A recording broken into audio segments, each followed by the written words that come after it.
Si Bongbong Marcos bangag noon, ngayong presidente na bangag natin ang presidente. May drug addict tayo na presidente. 2,000 years later.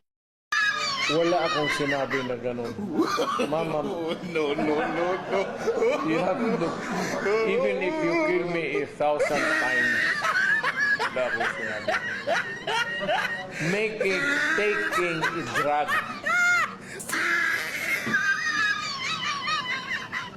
Pero kung sabihin mo, addict, wala akong sinabi na ganun. Patayin ako ni Marcos niyan. Awa ka naman sa akin.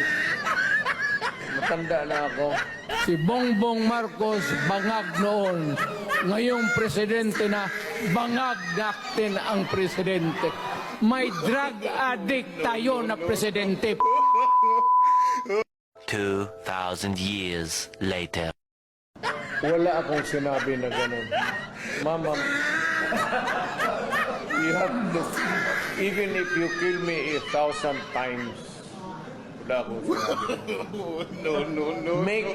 Taking a drug.